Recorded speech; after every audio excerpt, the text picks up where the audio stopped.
आज की press conference सिर्फ अपन एक बिंदु पे रख रहे हैं कि जुलाई से लेकर अक्टूबर महीने डेंगू के लिए एक बहुत ही सेंसिटिव महीने होते हैं। अब अक्टूबर महीना है और अपने ज़िले में डेंगू के केसेस भी निकलने शुरू हो गए हैं, तो इसलिए थोड़ा डेंगू के बारे में जानकारी देने के लिए आज प्रेस कॉन्फ्रेंस रखी गई है। तो एक बहुत ही संक्षिप्त में डेंगू के बारे में मैं बताना चाहूँगा कि डेंगू एक वायरस जनित एक रोग है जो कि एडीज़ मच्छर के काटने से होता है।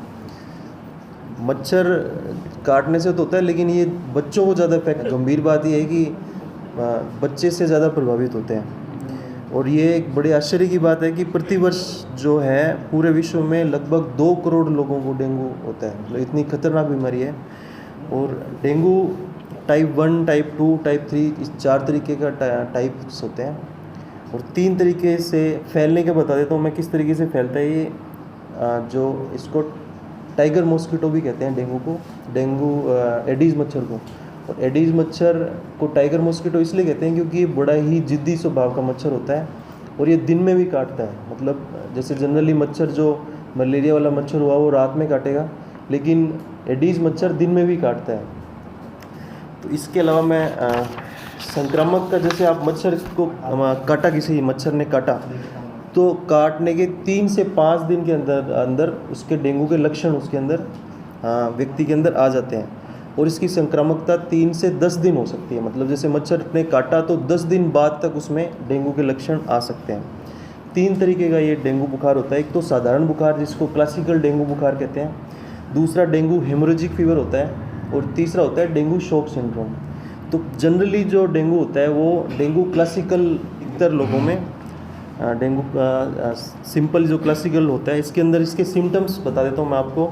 इसमें एक ठंड लग के एकदम से बुखार चढ़ता है, मांसपेशियों में, सिर में एकदम से दर्द होगा, तेज़ दर्द होता है, आँखों के पिछले हिस्से में यहाँ पर बहुत ही तेज़ दर्द होता है, व्यक्ति को कमजोरी हो जाती है, भूख कम लगती है, मुंह का टेस्ट खराब हो जाता है। ये साधारण डेंगू की वो है। थोड़ा सा हल्का सा गले में दर्द भी रहेगा और रोगी हल्का सा उदास भी रहेगा, उसको उदासी रहेगी।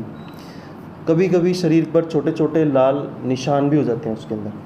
तो ये इसकी समय सीमा 5 से 7 दिन तक होती है। ये बुखार अपने आप ठीक हो जाता है, इसमें आपको कुछ देने की ज़रूरत नहीं होती, सिर्फ पैरासीटामोल देना होता है।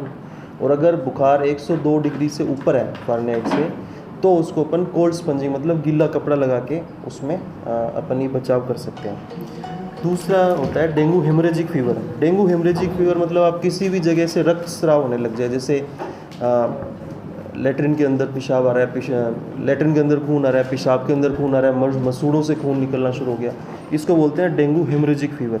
तीसरा होता है डेंगू शॉक सिंड्रोम। इसमें एकदम से व्यक्ति बेचैन हो जाता है, धीरे धीरे बेहोश होने लगता है, एकदम से कमज़ोर होके बेहोश हो जाता है। तो पहला जो है डेंगू क्लासिकल वाले में वो घर पे ठीक हो जाएगा। दूसरे और तीसरे में अगर कोई भी एक लक्षण दिखता है तो तुरंत हमें अस्पताल जाने की आवश्यकता है। उपचार में कभी एक हमें देखने की आवश्यकता है कि कभी भी एस्प्रिन गोली डेंगू के मरीज़ को हमें नहीं देनी होती, क्योंकि वो डेंगू में वैसे भी ब्लीडिंग हो रही होती है और एस्प्रिन क्लोट रोकने वाली होती है, तो एस्प्रिन इसमें खतरनाक काम कर सकती है। तो अपने को सिर्फ पैरासीटामोल टैबलेट देनी होती है।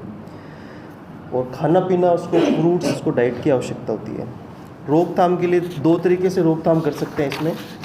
पहला तो अपने को एडीज़ मच्छर का प्रजनन रोकना होता है। मच्छर अगर है अपने पास तो मच्छर को काटने से रोकना। 2 तरीके से अपन इसमें बचाव कर सकते हैं। तो पहला अपना जो था कि मच्छरों का प्रजनन रोकना है, तो प्रजनन रोकने के लिए से एक अभियान चलाया जाता है जिसमें हर रविवार को हम ड्राई डे, सूखा दिवस मनाते हैं। तो उसमें सभी आमजन से हम ये अपील करना चाहते हैं कि हर रविवार को अपने जितने भी आसपास के जो छोटे वाटर सोर्सेज हैं। एक और चीज़ बताना चाहूँगा मैं, जैसे कि मलेरिया फैलता था बड़े वाटर सोर्सेज से, बाहर बड़े तालाब थे। अब चूँकि धीरे धीरे कम हो गए हैं तो इसलिए मलेरिया भी धीरे धीरे कम हो गया। डेंगू इसलिए बढ़ रहा है क्योंकि डेंगू वाला मच्छर घर में जो छोटे छोटे वाटर सोर्सेज होते हैं, जैसे कूलर में पानी हुआ, परिंदों में पानी हुआ, एसी हुआ, ठंडे प्लेसेस हुए, तो छोटी छोटी जगह घर के अंदर जो मच्छर पनपता है वो एडीज़ मच्छर होता है, और जो बाहर पनपता है वो एनोफ्लीज मच्छर था, जिससे मलेरिया पहले ज़माने में हो रहा था। अब मलेरिया थोड़े थोड़े केसेस कम हो गए। तो हम अपने घर के आसपास अगर सफाई रखेंगे और पानी के सोर्सेज ख़त्म कर देंगे तो हम डेंगू से बचाव कर सकते हैं। कूलर के अंदर अगर पानी साफ़ भी नहीं कर पा रहे हैं तो उसमें हर हफ्ते थोड़ा थोड़ा आप डीजल या पेट्रोल भी डाल सकते हैं, ताकि उसमें लार्वा पनपे नहीं, एक लेयर बन जाए उसके अंदर। 100 लीटर के अंदर 30 ml तक अपन पेट्रोल या डीजल उस पानी के अंदर डाल सकते हैं। अगर संभव हो तो घर में खिड़कियों पे या दरवाज़ों पर जाली लगा कर रखें। एक अपना घर का वो है कि गूगल का धुआं बहुत इफेक्टिव होता है। गूगल का धुआं जहाँ भी करेंगे वहाँ मच्छर नहीं पनपेगा। बच्चे, छोटे बच्चे होते हैं, इन महीनों में बच्चों को छोटे कपड़े पहनाने से अपने को बचना है। जहाँ तक संभव हो अपने फुल स्लीव्स के और पैंट्स बच्चों को पहना कर रखें। उसके अलावा घरों में जो फ़ोटो पर्दे हैं, कैलेंडर हैं या सोफ़े हैं, उनके पीछे भी मच्छर पनपते हैं, तो वहाँ अपन स्प्रे कर सकते हैं।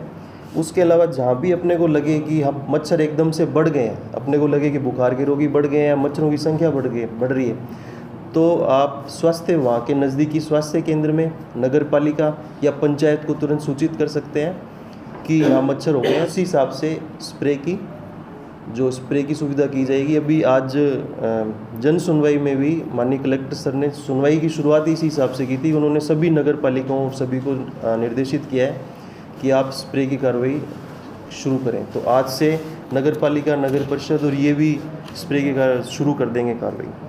एक फ्रिज में, जैसे कुछ फ्रिजेज ऑटोमेटिक आते हैं, लेकिन कुछ फ्रिजेज में ट्रे में पानी भरता है, तो आप ट्रे का भी ध्यान रखें कि वो ट्रे का पानी हमें रोज़ चेंज करना है। एक अपने घर का आसपास का ध्यान रखें कि जो अपने घर की जो 100 मीटर की परिधि है उसके अंदर कोई भी घास फूस या कचरा वो नहीं होना चाहिए। तो वो अपनी सुरक्षा अपने हाथ है। अपन अपने घर के 100 मीटर का दायरा है वो साफ़ रखें। अगर झाड़ियाँ हैं तो अपने आप निकाल सकते हैं। इसके अलावा सबसे इम्पोर्टेंट बात जो लास्ट में बतानी है कि अगर किसी भी व्यक्ति को, जैसे डेंगू कार्ड में या एलाइजा टेस्ट है जैसे जिला अस्पताल में अपने उपलब्ध है, अगर पॉजिटिव व्यक्ति आता है तो पॉजिटिव वाले रोगी को आपको जब तक बुखार नहीं उतरता है तब तक मच्छरदानी के अंदर ही रखना है, क्योंकि इसकी जो चेन है वो यही होती है कि एडीज़ मच्छर सबसे पहले डेंगू के पेशेंट को काटता है, फिर इन्फेक्ट होता है, फिर सामान्य व्यक्ति को काट के उसको संक्रमित करता है। तो अपने घर में, अपने नियर बाई में जो भी अगर आपको लगता है कि डेंगू का मरीज़ है तो उस मरीज़ को तो अपने को मच्छरदानी के अंदर सुलाना ही सुलाना है, ताकि आसपास के जो अपने एरिया वाले मच्छर हैं, एडीज़ मच्छर हैं, वो उससे संक्रमित ना हो।